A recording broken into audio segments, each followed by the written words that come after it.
Hello students, today's we are going to study about the digestion system।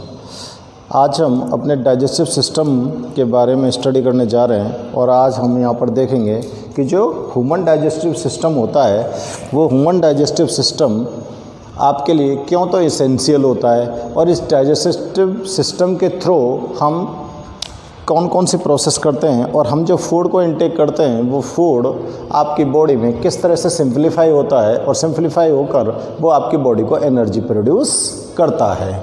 तो देखो digestion system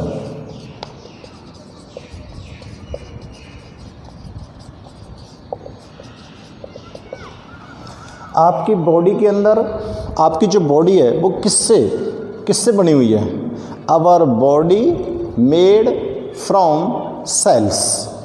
हमारी जो body है वो सेल्स से फॉर्म होती है और इन सेल्स को अलाइव कर रखने के लिए, सेल्स को अलाइव रखने के लिए एनर्जी की रिक्वायरमेंट होती है। अब इस एनर्जी की जो रिक्वायरमेंट है इसको पूरा किसके थ्रू किया जा सकता है।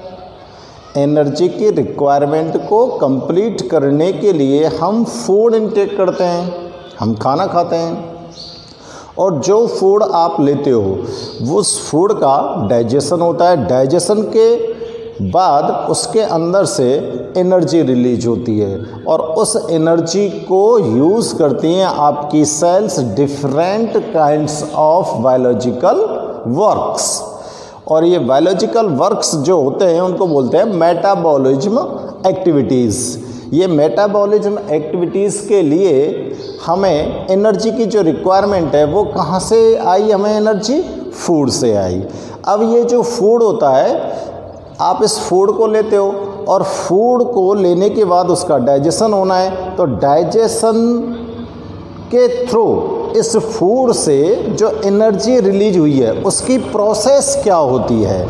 उस फूड से एनर्जी को रिलीज करने में कौन कौन से ऑर्गन्स पार्टिसिपेट करते हैं और किस प्रकार की प्रोसेस कंप्लीट होती है, वो सारी चीज़ें यहाँ पर आप पढ़ने वाले हो। तो देखो आपकी बॉडी के अंदर, आपकी बॉडी किससे फॉर्म है, सेल्स से। हमारी बॉडी में बहुत सारी सेल्स प्रेजेंट होती हैं और इन सेल्स की मेटाबॉलिज्म एक्टिविटीज़ को चलाने के लिए, मेटाबॉलिज्म एक्टिविटीज़ को चलाने के लिए क्या वो रिक्वायर्ड होती है, रिक्वायर्ड एनर्जी। इनके लिए क्या चाहिए, एनर्जी चाहिए। और ये जो एनर्जी होगी ये एनर्जी आपको फूड के थ्रू ऑब्टेन होने वाली होती है। ये एनर्जी आपको किसके थ्रू ऑब्टेन होने वाली है, फूड के थ्रू। जब फूड के थ्रू ये एनर्जी ऑब्टेन होती है तो ये एनर्जी किस फॉर्म होती है, एनर्जी की जो फॉर्म है वो मैंने आपको रेस्पिरेटरी सिस्टम में बताई थी। एनर्जी की फॉर्म क्या होती है, एटीपी। यानी कि आप एटीपी की फॉर्म में एनर्जी को ऑब्टेन करते हो और जब ये एटीपी की फॉर्म में एनर्जी आपको मिल जाती है तो फिर इस एटीपी एनर्जी को आपकी जो सेल है वो एब्जॉर्ब करती है और अपनी बायोलॉजिकल वर्क में इसको यूज़ करती है। When one ATP molecules break down then 33.6 kilo calorie energy released.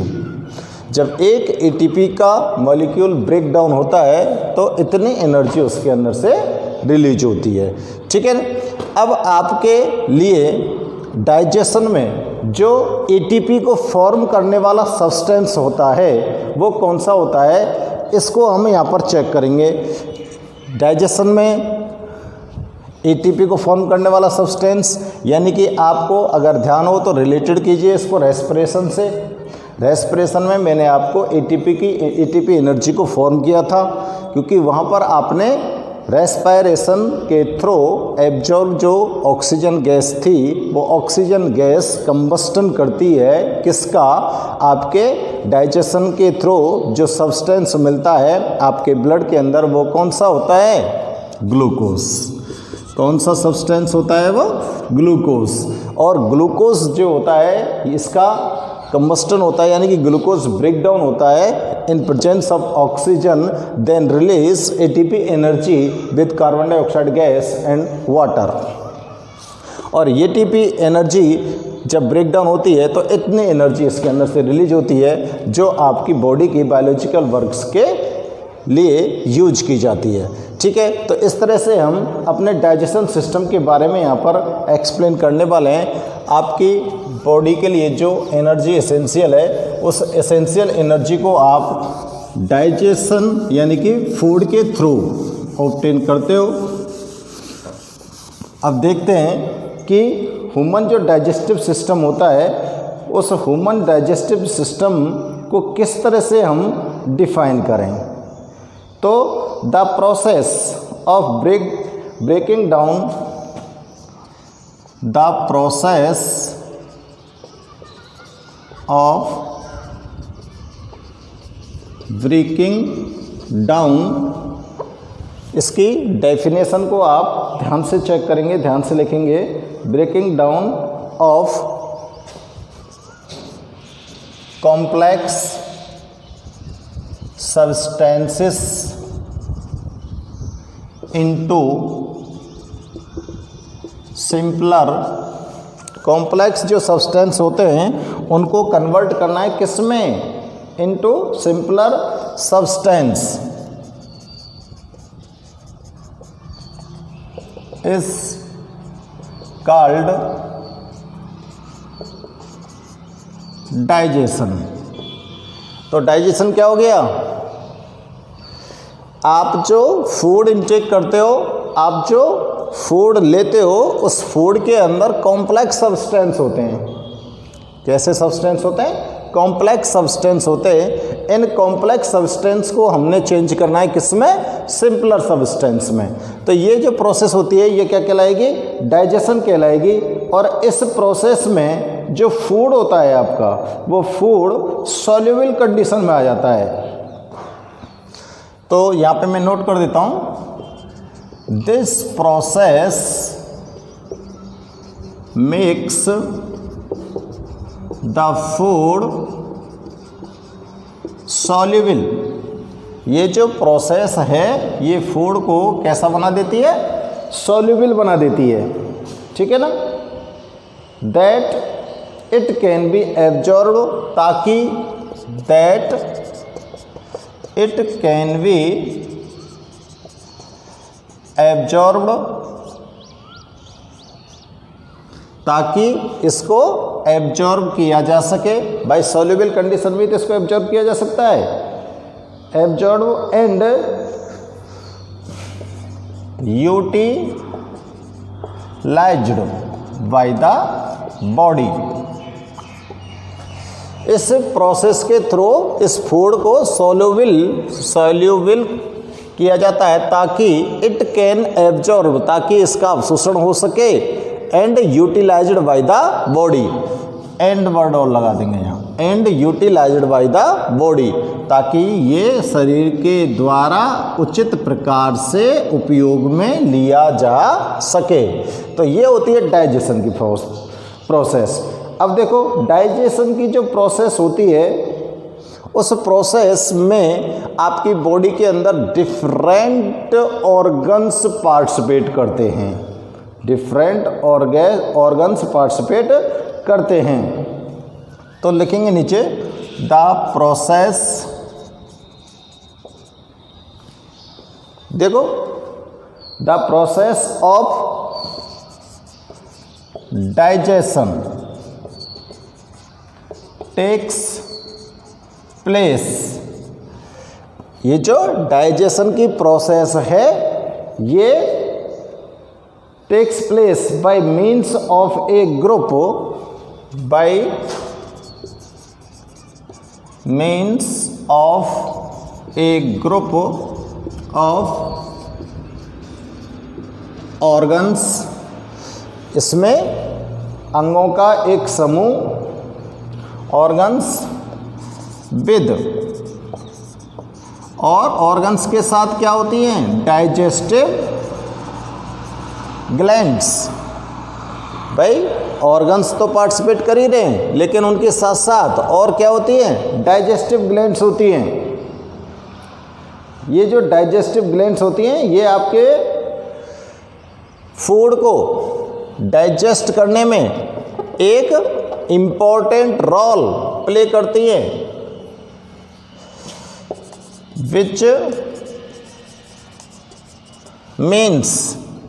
Which means digestive system. इसको क्या बोलेंगे हम, डाइजेस्टिव सिस्टम। यानी कि जो ऑर्गन्स का ग्रुप होता है और डाइजेस्टिव जो ग्लैंड्स होती हैं ये एक बहुत ही सिस्टम से वर्क करती हैं, एक सिस्टम से वर्क करती हैं। और जिस ऑर्गन्स को जिस प्लेस पर डाइजेशन के लिए परफॉर्मेशन देनी है उसी स्थान पर ये ऑर्गन अपनी परफॉर्मेंस देता है। और ये जो डाइजेस्टिव ग्लैंड्स होती हैं ये अपना डाइजेस्टिव जूस सीक्रेट करती हैं और उस डाइजेस्टिव जूस को उस फूड के अंदर रिलीज कर देती है ताकि उस फूड का ठीक ढंग से डाइजेशन हो सके।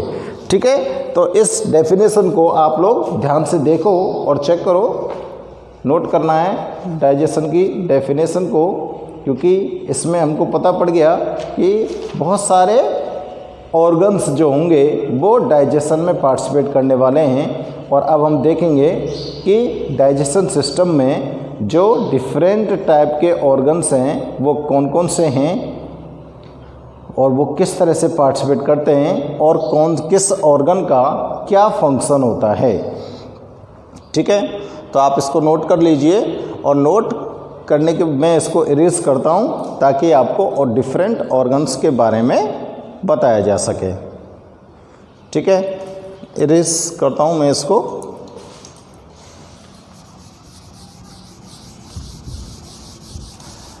डाइजेशन सिस्टम में आप अपने ऑर्गन्स को ध्यान कीजिए, आपको पता लगेगा कि कौन कौन से ऑर्गन्स ऐसे हैं जो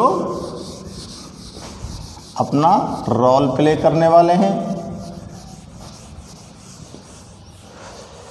डाइजेशन एक बहुत ही इम्पोर्टेंट प्रोसेस है। अगर डाइजेशन की प्रोसेस नहीं हो तो आपकी बॉडी के लिए एनर्जी नहीं मिलेगी, और जब तक आप किसी भी इंजन को कोई फ्यूल नहीं दोगे तब तक वो इंजन आपका स्टार्ट नहीं हो सकता।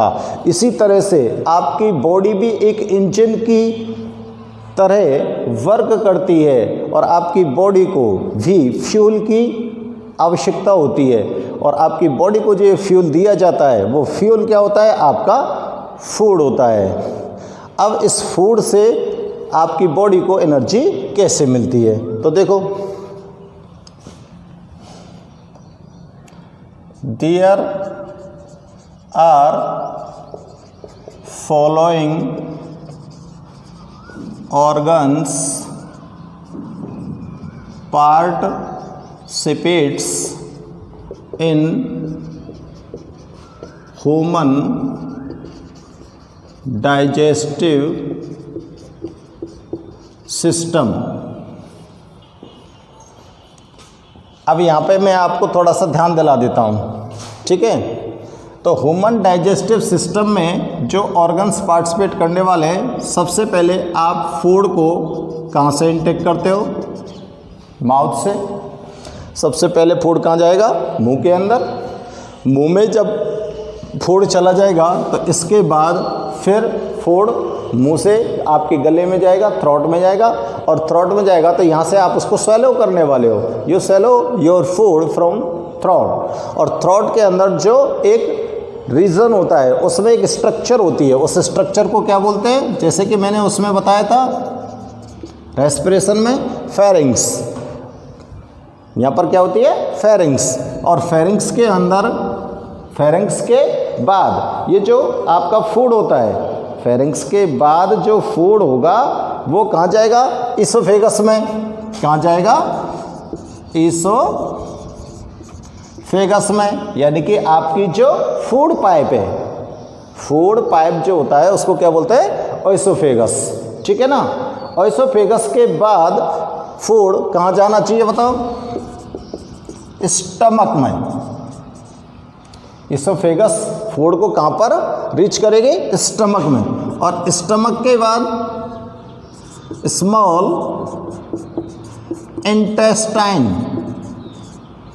इसके बाद फूड कहाँ पहुँचेगा? स्मॉल इंटेस्टाइन में। और स्मॉल इंटेस्टाइन में फूड के डाइजेशन की, एब्जॉर्प्शन की जो प्रोसेस हो लेगी, उसके बाद जो वेस्ट मटेरियल बचेगा वो कहाँ जाएगा?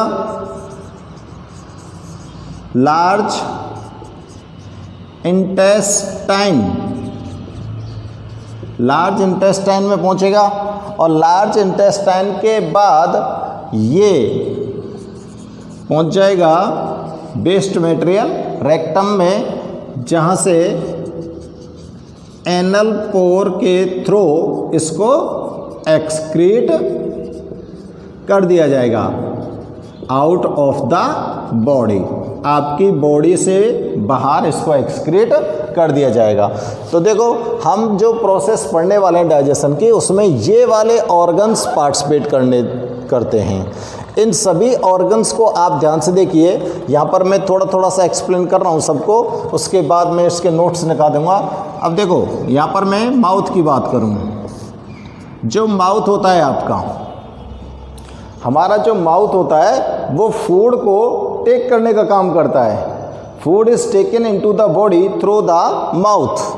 जो फूड होगा वो बॉडी के अंदर कहाँ से टेक किया जाएगा? Food take through mouth. Food को किसके थ्रू लेंगे आप लोग? माउथ के थ्रू। अब ये जो फूड को आपने माउथ के थ्रू इनटेक किया है, इसे हम क्या बोलते हैं? इंजेशन। क्या बोलते हैं? इंजेशन। ठीक है। अब आपका जो माउथ होता है, आपका जो मुंह है, वो अंदर से क्या है? हॉलो ऑर्गन है, हॉलो, खाली है, खोखला है। तो इसकी जो शेप बनती है, वो शेप कैसी बनती है? Wall shaped. आपके मुंह की शेप कैसी है? Wall shaped. वॉल शेप्ड का मतलब जैसा कटोरा होता है ना, कटोरे की जैसी शेप, वॉल शेप्ड होता है। अब वॉल शेप्ड जो होता है, इसको हम क्या बोलते हैं? क्या बोल सकते हैं? क्या बोल सकते हैं? बोलो। मुंह की जो ये शेप बनती है वॉल शेप्ड, इसको क्या बोलते हैं? वक्कल कैविटी। क्या बोल सकते हैं? वक्कल कैविटी। अब ये जो वक्कल कैविटी जो होती है, इस वक्कल कैविटी में आपके मुंह के अंदर कौन कौन सी स्ट्रक्चर प्रेजेंट है? कौन कौन सी स्ट्रक्चर है बताओ? आपके माउथ के अंदर 2 जॉज, 2 जबड़े, ठीक है। जबड़ों के अंदर क्या प्रेजेंट है? टीथ। जबड़ों में क्या है? टीथ। और टीथ भी आपके मुंह के अंदर कितने? 4 टाइप्स के। आपके मुंह के अंदर जो टीथ होते हैं वो भी कितने हैं? 4 टाइप्स के। कौन कौन से? इंसीजर, कैनाइन्स, INSI,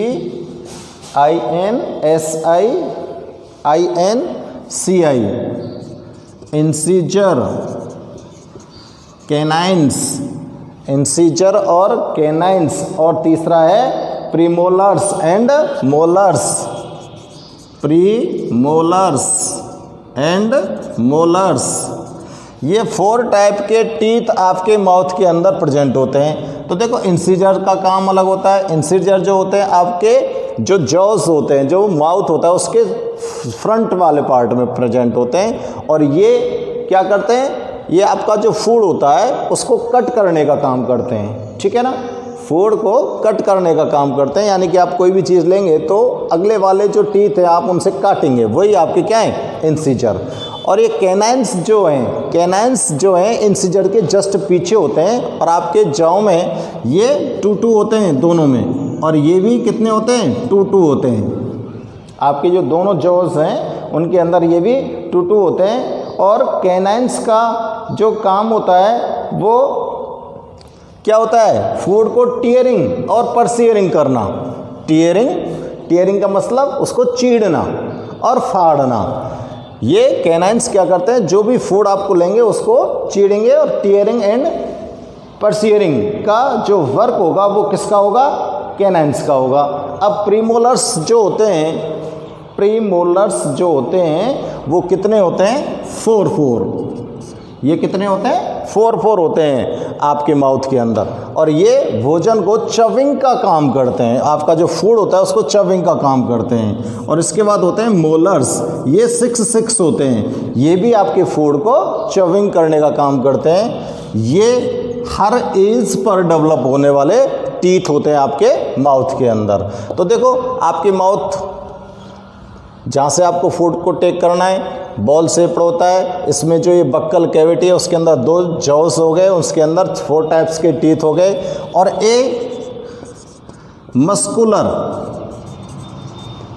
मस्कुलर टंग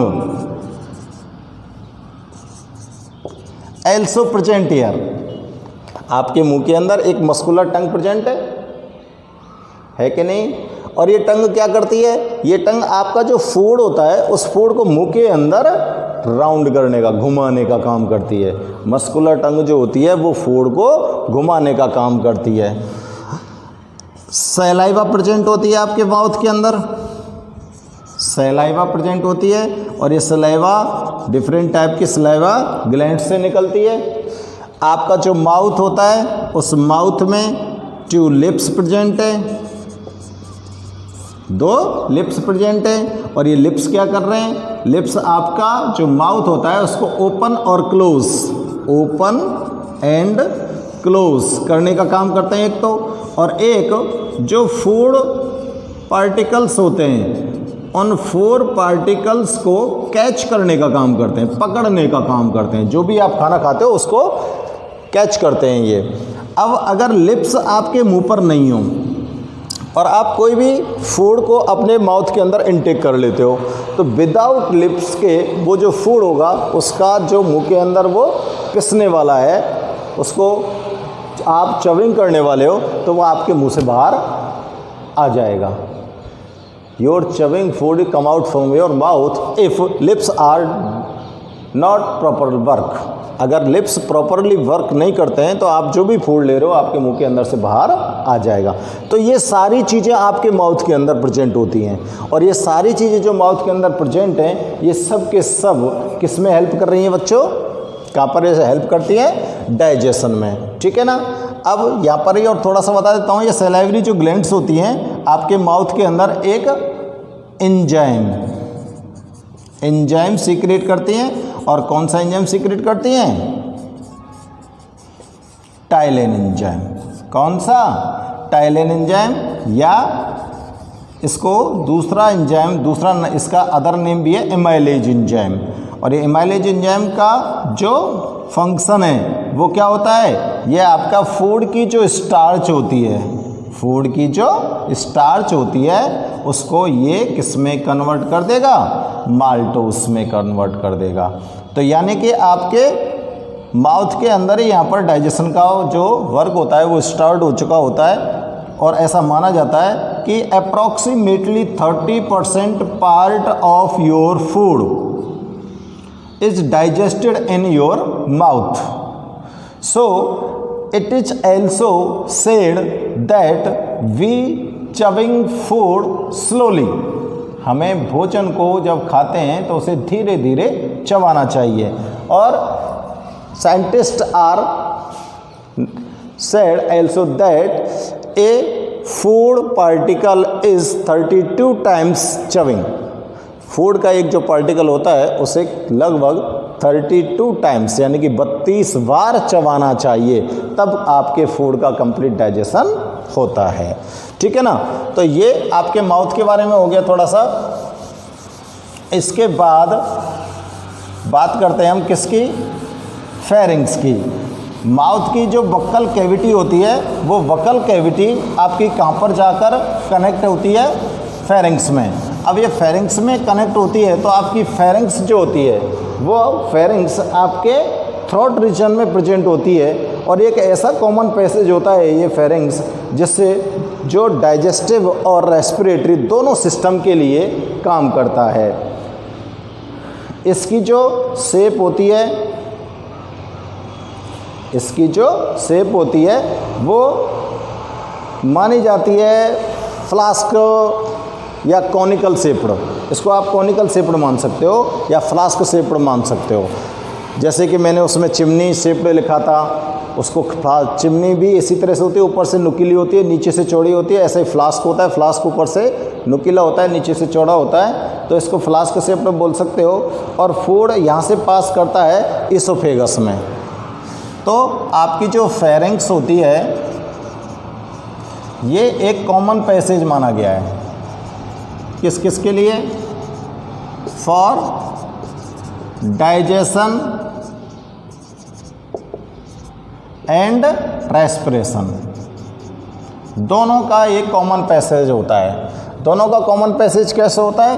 क्योंकि ये इसकी जो शेप होती है मोस्टली इस तरह की मानी जाती है। नीचे ये इसोफेगस स्टार्ट हो जाती है और यहाँ पर इसकी शेप इस तरह से होती है और यहीं पर आपके पाइप्स लगे होते हैं, फूड पाइप और बेंड पाइप दोनों लगे होते हैं। और यहाँ पर एक स्ट्रक्चर प्रेजेंट होती है, इस स्ट्रक्चर का नाम आपको ध्यान होगा, जिसको क्या बोला गया था? एपिग्लोटिस। जिसको क्या बोला था हमने? एपिग्लोटिस। और ये एपिग्लोटिस क्या करता था कि जब आप फूड को स्वेलो करने वाले हो, यानी कि फूड को आप निगलने वाले हो, तो ये विंड पाइप को क्लोज कर देगा। और if you take breath then it close the food pipe and open wind pipe. तो ये इस फूड पाइप को क्लोज कर देगा और इसको ओपन कर देगा विंड पाइप को। तो जो आपकी फेरिंक्स होती है इसकी एक स्पेशलाइजेशन स्ट्रक्चर होती है जो इस बात को सर्टेन करती है कि फूड जो होता है वो तो फूड पाइप में एंट्री करे और विंड जो होती है वो विंड पाइप में एंट्री करे। ठीक है ना? तो ये फेरिंक्स का काम होता है। और फेरिंक्स को यहाँ पर आपने 3 टाइप्स में, इसके 3 पार्ट्स बताए थे फेरिंक्स के, या 3 टाइप्स बताए थे इसके। कौन कौन सा? Nasopharynx, ओरोफेरिंक्स and लैरिंगोफेरिंक्स। ठीक है ना? 3 टाइप्स मैंने आपको रेस्पिरेटरी सिस्टम में ये या वहाँ पर ठीक से आपको एक्सप्लेन किए थे। यहाँ पर सिर्फ नाम ध्यान दिला रहा हूँ मैं, तो आप देखिए इनको ढंग से और याद करने की कोशिश कीजिए। तो हमको ये ध्यान रखना चाहिए कि ये जो एपिग्लोटिस जो होता है, ये एपिग्लोटिस किसका बना होता है? किसका बना होता है? कार्टिलेज। कार्टिलेज का बना होता है। और ये कार्टिलेज का बना होता है, इस पर कंट्रोल किसका होता है? कंट्रोल होता है इस पर ब्रेन का। ठीक है ना? ब्रेन इस पर कंट्रोल करता है। इसलिए कहते हैं ना कि जब भी आप when your eat food don't laughing, जब आप खाना खा रहे हो तो हंसना नहीं चाहिए, because if you laugh then your epiglottis is systematically bend. तो एपिग्लोटिस का जो सिस्टम होता है वो ठीक नहीं रह पाता, वो गड़बड़ हो जाता है और आपका your brain does not certain that which pipe is close.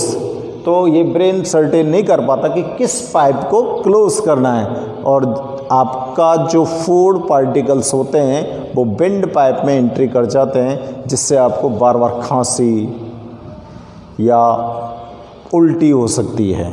ठीक है ना? तो हमें इस चीज़ का ख्याल रखना चाहिए और वो सारे काम यहीं पर होते हैं। ओके, तो ये फेरिंक्स का काम हो गया। फेरिंक्स के बाद हम बात करते हैं इसोफेगस का।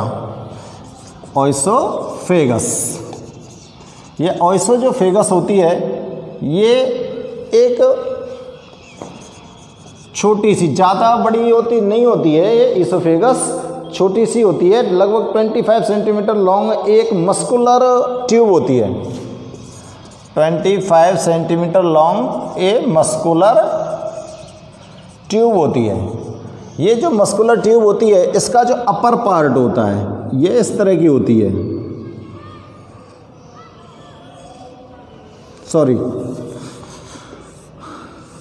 इसका जो अपर पार्ट है ये तो किसके साथ जुड़ गया? फेरिंक्स के साथ।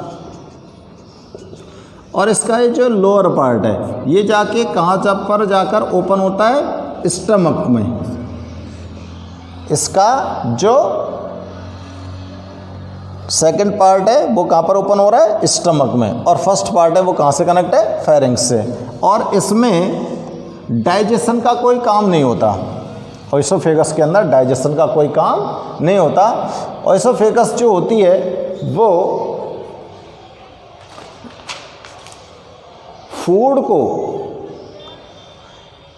को मूवमेंट कराती है, और फूड में मूवमेंट जो होता है उस मूवमेंट को क्या बोलते हैं, पेरिस्टेलसिस।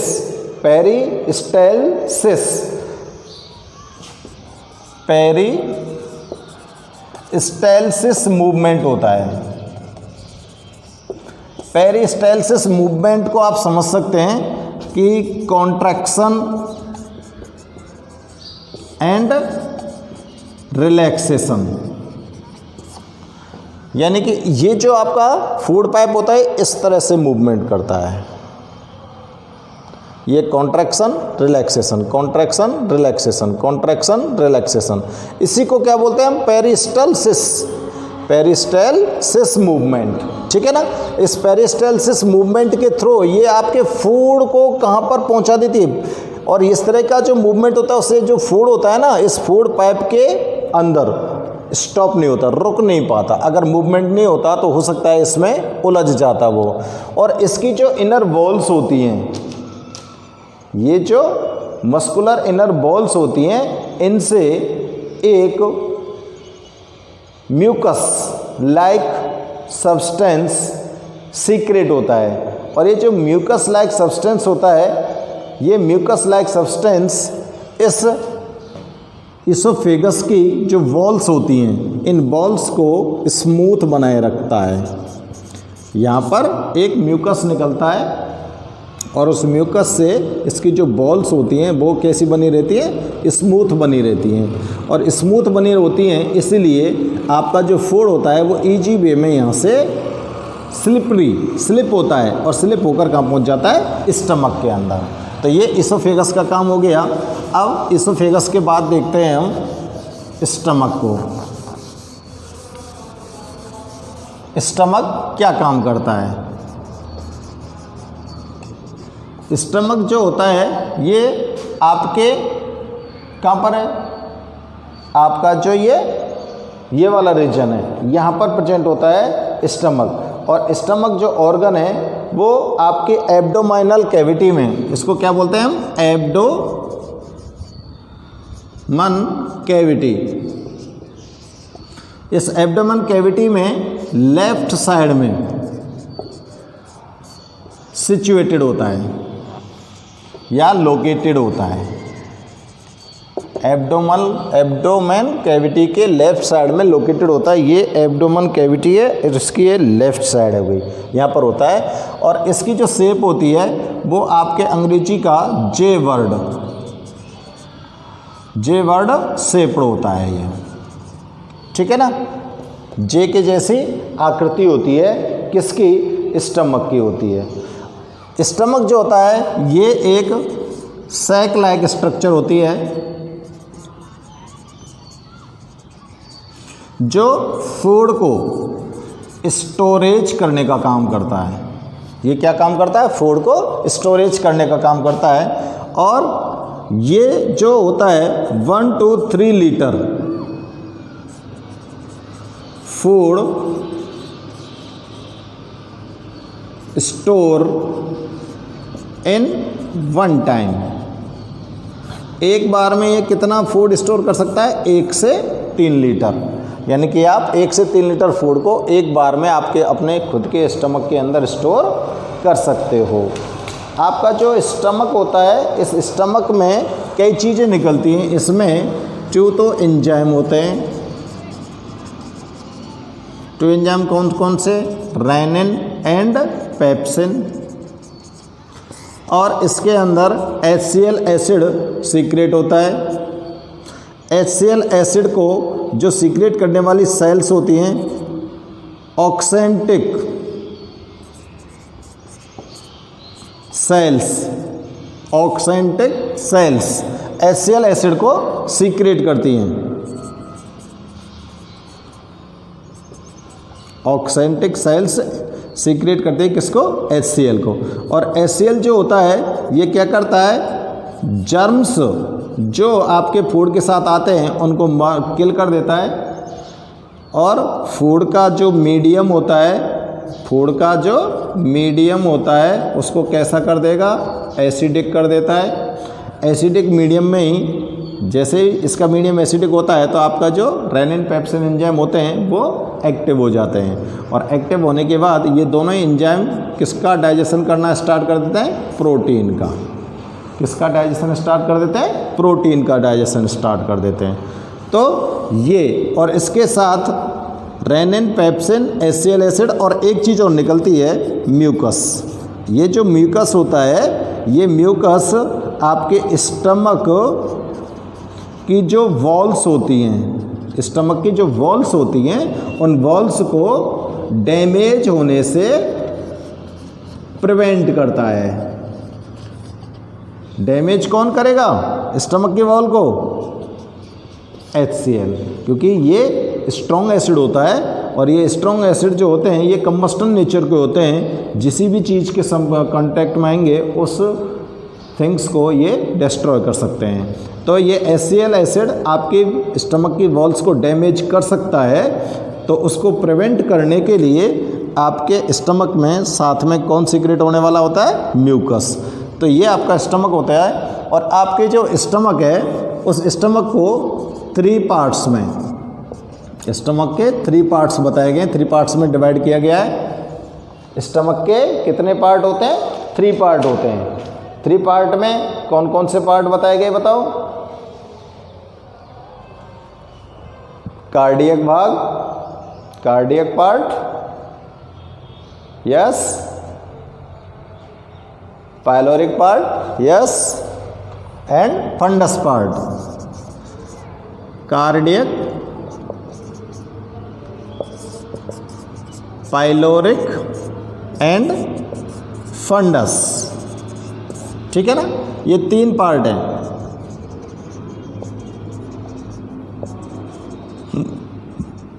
कार्डियक पार्ट क्या होता है? आपका जो स्टमक होता है वो लेफ्ट साइड में होता है। देखो इस तरह से होता है स्टमक।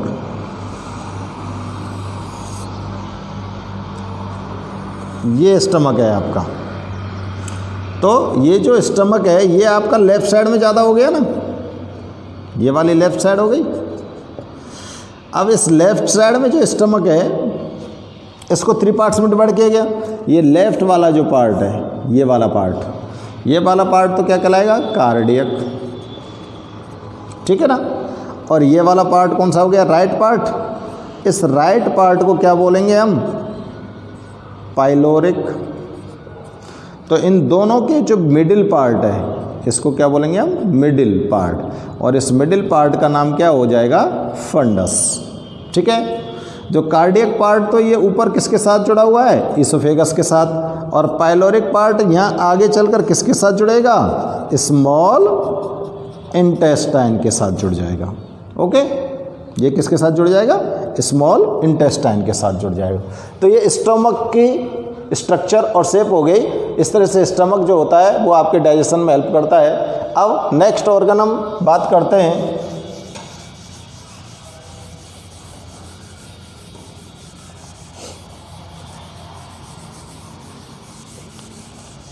नेक्स्ट ऑर्गन है स्मॉल इंटेस्टाइन। नेक्स्ट ऑर्गन कौन सा है बच्चों? Small intestine. अब स्मॉल इंटेस्टाइन जो होती है वो क्या रोल प्ले करती है?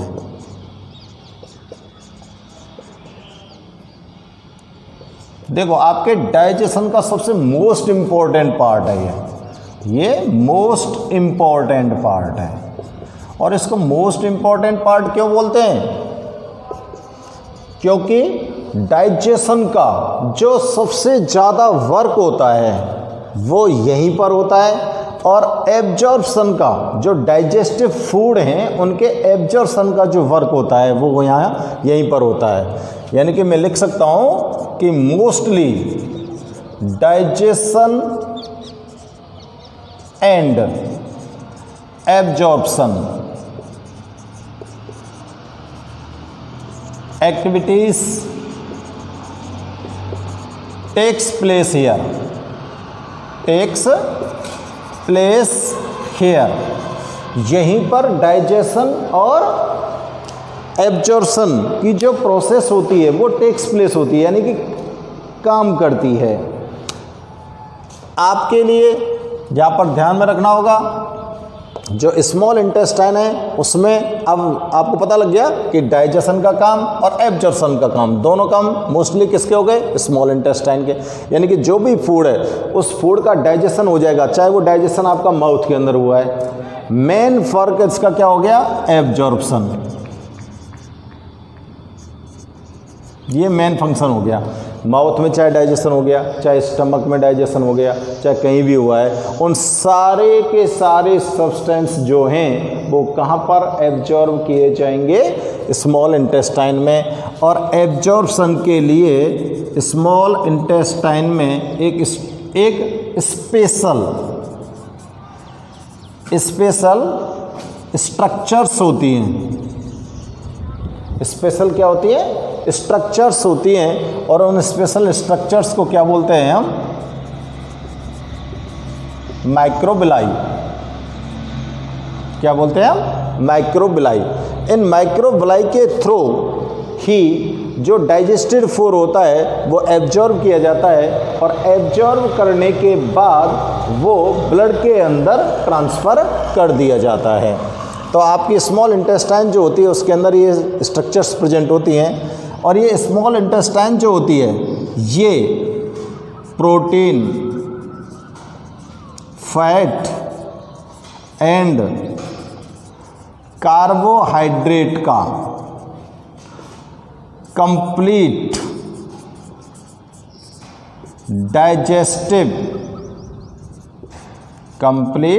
डाइजेस्टिव प्लेस होता है। ये वो स्थान होता है स्मॉल इंटेस्टाइन जहाँ पर प्रोटीन, फैट, कार्बोहाइड्रेट सबका कंप्लीट डाइजेशन हो जाता है। इसके बाद ये तीनों चारों चीज़ें जो मेन आपकी बॉडी के लिए रिक्वायर्ड हैं, ये रिक्वायर्ड की जो मेन जो थिंग्स हैं, ये मेन जो सब्सटेंस हैं, ये स्मॉल इंटेस्टाइन के बाद आपके फूड के अंदर रिस्ट्रेंट नहीं होते, बचते नहीं हैं। यहीं पर इनको डाइजेस्ट करके एब्जॉर्ब भी कर लिया जाता है। अब यहाँ पर जब फूड को एब्जॉर्ब कर लिया जाता है तो उसके बाद जो फूड होता है उसको हम वेस्ट मटेरियल, क्या बोल सकते हैं उसको? हम वेस्ट मटेरियल बोलते हैं अब उसको, क्योंकि उसके अंदर से जितने भी इसेंशियल सब्सटेंस हैं उन सबको क्या कर लिया? एब्जॉर्ब कर लिया। ठीक है, तो ये सारी चीज़ें हमको ध्यान में रखनी है। ढंग से देखो बेटा इनको। आपकी जो स्मॉल इंटेस्टाइन है वो डाइजेस्टिव सिस्टम का मोस्ट इम्पोर्टेंट ऑर्गन है, और इस मोस्ट इम्पोर्टेंट ऑर्गन जो है ये मोस्टली डाइजेशन और एब्जॉर्प्शन एक्टिविटीज़ यहाँ पर संपन्न होती हैं, और उसमें भी मेनली एब्जॉर्प्शन का काम तो स्पेशल स्मॉल इंटेस्टाइन के ही अंदर होता है। अब इस एब्जॉर्प्शन को करने के लिए, इस एब्जॉर्प्शन का जो फंक्शन होता है उसको कंप्लीट करने के लिए आपकी इंटेस्टाइन के अंदर माइक्रोबिलाइस नाम की स्पेशल स्ट्रक्चर्स होती हैं जो फूड को एब्जॉर्ब करती हैं, और आपकी जो स्मॉल इंटेस्टाइन है उसमें वो एक कंप्लीट प्लेस है किसके डाइजेशन के लिए? Protein, fat and carbohydrate. अब आप यहाँ पर देखो, बड़ी मज़ेदार चीज़ है। आपकी जो स्मॉल इंटेस्टाइन है वो largest part, your small intestine is the largest part of our digestion system, और इसकी जो लेंथ होती है वो कितनी होती है? 7 मीटर। 7 मीटर। और आपकी जो टोटल डाइजेशन सिस्टम जो होता है, टोटल जो डाइजेशन सिस्टम होता है, या जिसको आप एलिमेंट्री कैनाल बोल सकते हो, डाइजेशन सिस्टम को क्या बोल सकते हैं हम? Alimentary canal. इस एलिमेंट्री कैनाल की जो कंप्लीट लंबाई, लेंथ होती है वो अप्रॉक्सीमेटली 8 to 10 मीटर, यानी कि 10 मीटर तक हो सकती है ये, ठीक है ना। अब ये 10 मीटर यानी कि मेन 30 फुट इतनी लेंथ आपकी एलिमेंट्री कैनाल की है, जिसमें ये सारे के सारे ऑर्गन्स प्रेजेंट होते हैं। यानी कि योर माउथ यहाँ से स्टार्ट होती है और एनल पोर पर जाकर ये एंड हो जाती है। तो ये सारी सारी जो एलिमेंट्री कैनाल है इसकी लेंथ 8 to 10 मीटर्स मानी गई है, जिसमें से 7 मीटर लेंथ किसकी है? स्मॉल इंटेस्टाइन की है। तो इतनी लंबाई होने के कारण ही आपके फूड के अंदर जो भी एसेंशियल सब्सटेंस होते हैं उन सब को ईजी वे में स्मॉल इंटेस्टाइन के द्वारा क्या कर लिया जाता है? एब्जॉर्ब कर लिया जाता है, ठीक है ना। तो ये स्मॉल इंटेस्टाइन के बारे में आप और थोड़ा सा ध्यान दीजिए। अब देखते हैं हम आपकी जो स्मॉल इंटेस्टाइन है इसको भी 3 पार्ट्स में डिवाइड किया गया है। स्मॉल इंटेस्टाइन को भी कितने पार्ट्स में डिवाइड किया गया है? 3 पार्ट्स में डिवाइड किया गया है। पहला पार्ट इसका कौन सा है? Duodenum. Second part jejunum and third part is ilium. ये 3 पार्ट्स में आपकी स्मॉल इंटेस्टाइन को डिवाइड किया गया है। ड्यूडेनम जो पार्ट होता है वो कहाँ से स्टार्ट होता है? जैसे मैंने अभी आपको बताया था ना कि ये तो आपकी इसोफेगस हो गई और यहाँ से इसोफेगस से ये क्या बन गया? आपका स्टमक आ गया और स्टमक के बाद यहाँ से तुरंत क्या स्टार्ट हो जाती है? Small intestine. इस तरह से ये स्मॉल इंटेस्टाइन यहाँ से स्टार्ट हो गई। ये ट्यूब लाइक स्ट्रक्चर होती है, ट्यूबल्स की बनी होती है, आपको पता ही है इस बात का। तो ये स्मॉल इंटेस्टाइन हो गई, ठीक है ना। अब ये स्मॉल इंटेस्टाइन का जो फर्स्ट पार्ट होता है, देखो आपका यहाँ पर स्टमक एंड हो जाता है। अब यहाँ से स्मॉल इंटेस्टाइन स्टार्ट हो गई, तो ये स्मॉल इंटेस्टाइन का फर्स्ट पार्ट हो गया, ठीक है। ये स्मॉल इंटेस्टाइन का सेकंड पार्ट हो गया और ये वाला जो लास्ट का पार्ट है जो किसके साथ जुड़ेगा? यहाँ पर कौन होती हैं? इस तरह के स्ट्रक्चर बनाते हो ना, इस तरह से फॉर्म करते हो, ये लार्ज इंटेस्टाइन बनती है। ये इससे जाके कनेक्ट हो गई तो ये इसका थर्ड लास्ट पार्ट हो गया। तो आके कंप्लीट करो। ड्यूडेनम जो पार्ट है वो किसके साथ जुड़ेगा? ऊपर बताओ। स्टमक के।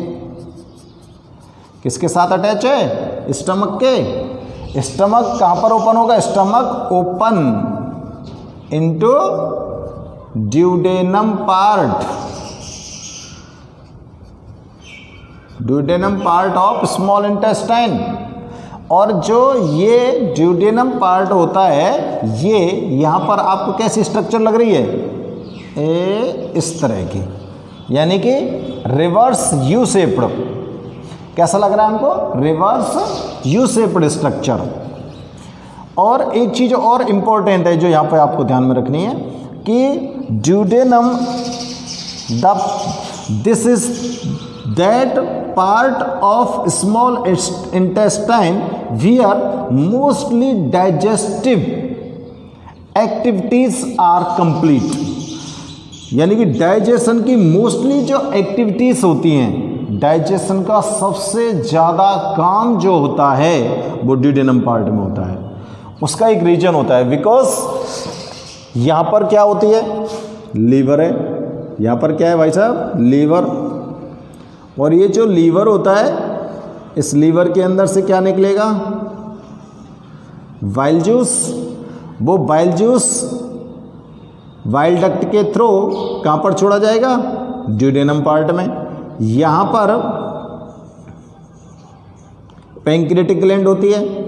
पैंक्रियाटिक ग्लैंड के द्वारा क्या छोड़ा जाएगा? Pancreatic juice. वो भी कहाँ छोड़ा जाएगा?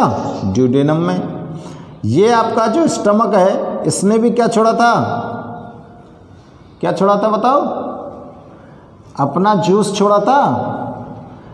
अपना जूस छोड़ा था, उस जूस में कौन कौन से थे, रेनिन एंड पेप्सिन एंजाइम्स थे, और वो जूस भी कहाँ गया, यहीं पर आ गया। यानी कि मोस्टली जो एंजाइम्स है जो डाइजेशन करने वाले हैं वो सब के सब कहाँ जाके कलेक्ट हुए, ड्यूडेनम पार्ट में। इसलिए हम ऐसा मानते हैं कि मोस्टली जो डाइजेशन का काम होता है वो कहाँ पर होता है, duodenum part of small intestine में होता है। अब ड्यूडेनम का जो नेक्स्ट पार्ट है वो किसके साथ कनेक्ट होगा, जेजुनम के साथ कनेक्ट होगा। किसके साथ कनेक्ट होगा, जेजुनम के साथ। अब जेजुनम में किसका काम मोस्टली होता है, एब्जॉर्प्शन का।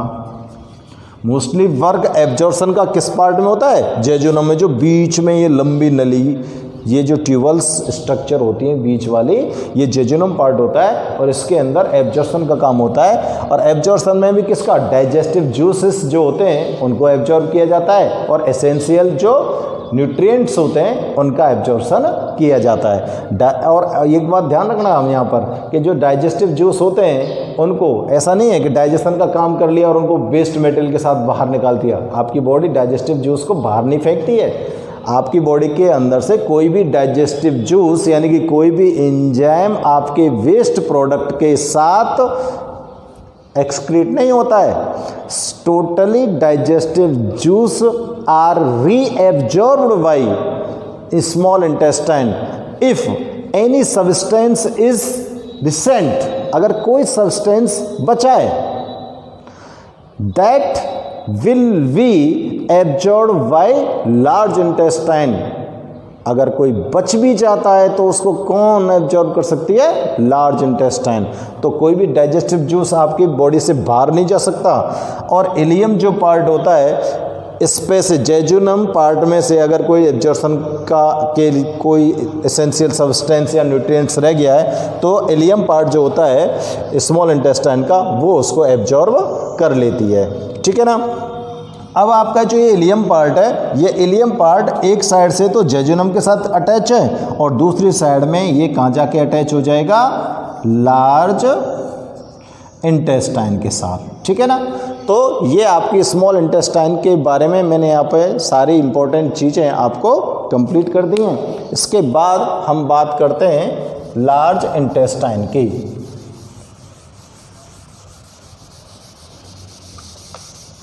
अब हम देखते हैं कि स्मॉल इंटेस्टाइन के बाद लार्ज इंटेस्टाइन जो होती है वो क्या, उसका क्या फंक्शन होता है।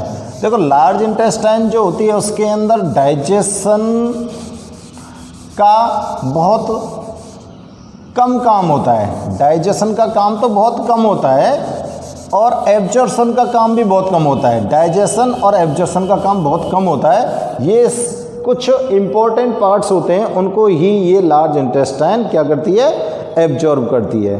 फूड के अंदर कोई अगर किसकी बात कर रहे हैं अब हम, लार्ज इंटेस्टाइन।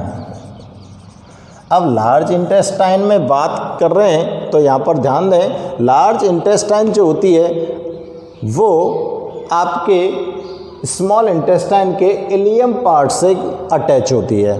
लार्ज इंटेस्टाइन के अंदर डाइजेशन और एब्जॉर्प्शन का कोई स्पेशल फंक्शन नहीं होता। हाँ, अगर स्मॉल इंटेस्टाइन जो है अगर वहाँ से कोई सब्सटेंस रिमेन्स है, कोई सब्सटेंस बच गया है जिसका, कैसे सब्सटेंस, अनडाइजेस्टेड कोई रिमेन्स है, कोई अनडाइजेस्टेड सब्सटेंस बच गया है, बाई चांस कोई बच गया है, तो ये जो लार्ज इंटेस्टाइन होती है इसके अंदर मज़ेदार चीज़ बता रहा हूँ आपको, कुछ बैक्टीरिया प्रेजेंट होते हैं। बैक्टीरिया कहाँ पर हैं, लार्ज इंटेस्टाइन में। और ये जो बैक्टीरिया होते हैं ये इस अनडाइजेस्टेड फूड का फर्मेंटेशन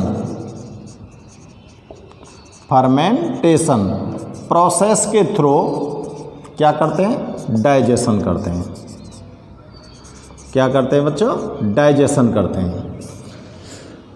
स्मॉल इंटेस्टाइन से अगर कोई अनडाइजेस्टेड सब्सटेंस रिमेन है तो उसे बैक्टीरिया जो प्रेजेंट होते हैं लार्ज इंटेस्टाइन में वो फर्मेंटेशन प्रोसेस के थ्रू डाइजेस्टेड करते हैं। तो यहाँ पर ध्यान देंगे हम, ठीक है, तो आप क्या देख रहे हो यहाँ पर, बैक्टीरिया प्रेजेंट कहाँ पर, लार्ज इंटेस्टाइन में, और लार्ज इंटेस्टाइन के अंदर जो बैक्टीरिया हैं वो क्या कर रहे हैं, फर्मेंटेशन की प्रोसेस के थ्रू उसको डाइजेशन कर देते हैं। और लार्ज इंटेस्टाइन का जो मेन फंक्शन होता है, ये इंपॉर्टेंट है, मेन फंक्शन इंपॉर्टेंट है, ये ध्यान रखना, वाटर एंड मिनरल्स का जो एब्जॉर्प्शन होगा पूरे के पूरे डाइजेशन में, कंप्लीट डाइजेशन सिस्टम में वाटर और मिनरल्स का कहीं पर भी एब्जॉर्प्शन नहीं होगा, only absorption in large intestine. ठीक है, यानी कि आप जो भी मेडिसिन लेते हो वो सब की सब मेडिसिन का एब्जॉर्प्शन कहाँ पर जाकर होता है, लार्ज इंटेस्टाइन में। तो आपकी फूड जो होता है उस फूड के अंदर बहुत सारा पानी मिला दिया जाता है, और उस पानी को मिलाने के बाद ही तो वो फूड जो होता है वो लिक्विड होता है, लिक्विड कंडीशन में आता है, और लिक्विड कंडीशन में आता है तभी जाके उसके अंदर जो एंजाइम्स होते हैं वो ठीक ढंग से मिक्सड हो पाते हैं, और मिक्स होने के बाद ही उनका डाइजेशन हो पाता है। इसलिए आपका जो बॉडी है उस बॉडी में मोस्टली जो वाटर मिक्सड है आपके उस वेस्ट मटेरियल के साथ, उस टोटली वाटर को रीअब्जॉर्ब कर लिया जाएगा आपकी लार्ज इंटेस्टाइन के द्वारा, because if this water come out from your body then you are dehydrate, तो आपकी बॉडी के अंदर वाटर की कमी हो जाएगी। ठीक है ना, ये ध्यान में रखें। अब लार्ज इंटेस्टाइन को हम 3 पार्ट्स में डिवाइड किया है, लार्ज इंटेस्टाइन को भी कितने पार्ट्स में डिवाइड किया है, 3 पार्ट्स में। कौन सा, देखो 3 पार्ट लार्ज इंटेस्टाइन के कौन से हैं, caecum, caecum, colon, rectum. Rectum ये वाला पार्ट ये लार्ज इंटेस्टाइन का है, रेक्टम। ठीक है ना, तो ये 3 पार्ट में हमने इसको डिवाइड कर दिया, जिसमें से सीकम जो पार्ट होता है वो स्मॉल इंटेस्टाइन के इलियम पार्ट के साथ अटैच होता है। सीकम जो है वो इलियम के साथ अटैच होता है, और जो सीकम पार्ट है यहीं पर एक फिंगर लाइक स्ट्रक्चर प्रेजेंट होती है। सीकम के पास इंपॉर्टेंट चीज बता रहा हूं आपको, सीकम के में ही एक फिंगर लाइक स्ट्रक्चर है, और वो फिंगर लाइक स्ट्रक्चर कौन सी है बताओ, वर्मी फॉर्म अपेंडिसाइट्स, वर्मी फॉर्म अपेंडिसाइट्स, ध्यान है। या फिर इसको क्या कह सकते हैं, अपेंडिक्स। अपेंडिसाइट्स अगर आपको ध्यान में नहीं रहता है तो आप इसको क्या बोल सकते हैं, वर्मी फॉर्म अपेंडिक्स। क्या बोला हमने, वर्मी फॉर्म अपेंडिक्स। और ये वर्मी फॉर्म अपेंडिक्स वही है जो आपके पेट में अपेंडिक्स का पेन होता है, वही है। ये लार्ज इंटेस्टाइन का एक पार्ट होता है, और ये लार्ज इंटेस्टाइन का पार्ट ये वाला पार्ट है बेटा। ये जब थोड़ा सा बड़ा हो जाता है ना तो ये आपके स्टमक के अंदर, आपका जो पेट है, आपके जो एब्डोमाइनल कैविटी है उसमें जाके इधर उधर टच होता है, तो ये इससे पेन होता है, भयंकर पेन होता है। तो ये सीकम जो लार्ज इंटेस्टाइन का पार्ट है सीकम, उस सीकम के अंदर फिंगर लाइक स्ट्रक्चर मिलती है, उसको बोलते हैं वर्मीफॉर्म अपेंडिक्स। और ये वर्मीफॉर्म अपेंडिक्स जो है एक क्या है, वेस्टिजिनल जीनियल ऑर्गन। क्या है, एक वेस्टिजिनियल ऑर्गन। वेस्टिजिनियल ऑर्गन समझते हो, वेस्टिजियल, सॉरी क्या बोलेंगे, वेस्टिजियल ऑर्गन। वेस्टिजियल ऑर्गन का मतलब क्या होगा, पहले तो ये ऑर्गन वेल डेवलप्ड थे जब इनकी हमको जरूरत थी, लेकिन आज हमको इनकी कोई आवश्यकता नहीं, इसलिए ये वेस्टिजियल ऑर्गन्स बन गए। ठीक है ना, जैसे सांप के जो स्नेक होता है उसके फॉर्मर टाइम्स में लेग्स हुआ करते थे, पैर हुआ करते थे, लेकिन today's any one snake has not legs, these are vestigial organs. अब जैसे आपने देखा होगा कैमिल, कैमल जो होता है उसकी चेस्ट पर एक और फुट होता है, वो उसका वेस्टिजिनियल ऑर्गन है। यानी कि जिस ऑर्गन का आपकी बॉडी के लिए कोई रिक्वायरमेंट नहीं होता, कोई यूज़ नहीं होता, वो सब वेस्टिजिनियल ऑर्गन होते हैं। बट फॉर्मर टाइम में ये सारे ऑर्गन्स क्या थे, एक्टिव थे, वहाँ उस टाइम पर इनकी आवश्यकता थी, इसलिए इनको वेस्टिजिनियल ऑर्गन बोलते हैं। कोलन जो होता है ये इसका सबसे लंबा पार्ट होता है, ये लॉन्ग पार्ट होता है किसका, लार्ज इंटेस्टाइन का। और ये जो कोलन होता है, इस कोलन के अंदर कई चीज़ें होती हैं, इसको कई 3-4 पार्ट्स में डिवाइड किया गया है। वैसे डाइजेशन का कोई काम नहीं होता, यहाँ पर आपका जो ये वेस्ट मटेरियल होता है वहाँ पर थोड़ी बहुत कलेक्ट होता है, और कलेक्ट होने के बाद इसको आगे रेक्टम के अंदर पुश कर दिया जाता है। और रेक्टम जो होता है ये थोड़ा सा एक सैक लाइक स्ट्रक्चर होती है जहाँ पर वेस्ट मटेरियल को कलेक्ट किया जाता है। और रेक्टम के बाद एनल पोर के थ्रू इसको आपकी बॉडी से बाहर एक्सक्रीट कर दिया जाता है, ठीक है ना। आपकी जो रेक्टम होती है और रेक्टम के बाद जो एनल है, यानी कि एनस बोल सकते हैं, यहाँ पर इनर एंड आउटर जो पार्ट है वहाँ पर कुछ स्फिंक्टर्स प्रेजेंट होते हैं। और ये जो स्फिंक्टर्स होते हैं ये आपका जो वेस्ट मटेरियल होता है, उस जो वेस्ट मटेरियल होता है उस मटेरियल को एक्सक्रीट करने में हेल्प करते हैं, ठीक है ना। यानी कि अगर ये स्फिंक्टर्स प्रेजेंट नहीं होते आपके एनस में तो ये इसका जो पोर होता वो एवरी टाइम ओपन होता, हर समय ओपन होता, और उसके अंदर से वेस्ट मटेरियल निकलता ही रहता। गड़बड़ हो जाती ना, इसलिए वहाँ पर क्या प्रेजेंट है, स्फिंक्टर अंदर की तरफ भी होते हैं एनस के, और एनस के बाहर की तरफ भी होते हैं। एनस के अंदर की तरफ होते हैं, फिर उसको वो क्या करते हैं, कॉम्पैक्ट करके रखते हैं, सिकुड़ा के रखते हैं। तो वहाँ से ना वेस्ट मटेरियल जब तक आपके इस स्फिंक्टर को ब्रेन के द्वारा सिग्नल नहीं मिलेगा तब तक ये स्फिंक्टर्स ओपन नहीं होंगे, यानी कि ऑटोमेटिकली आपकी बॉडी के अंदर से वेस्ट मटेरियल अपने आप बाहर नहीं आ सकता। तो बच्चों ये आपने देखा है कि डाइजेस्टिव सिस्टम के डिफरेंट ऑर्गन्स के फंक्शन किस तरह से वो काम करते हैं, और डिफरेंट ऑर्गन्स को मैंने आपको यहाँ पर नोट किया है। अब ये एक्सप्लेनेशन आपको कंप्लीट हो गया। इसके बाद मैं अब डाइजेशन सिस्टम का डायग्राम ड्रॉ कर देता हूँ, और डायग्राम ड्रॉ करने के बाद आपको अब जो ये ऑर्गन्स हैं इन ऑर्गन्स के मैं नोट्स लिखा देता हूँ, ठीक है ना। आप समझ गए होंगे और ढंग से इनको चेक करिएगा बेटा, समझने की कोशिश करिएगा।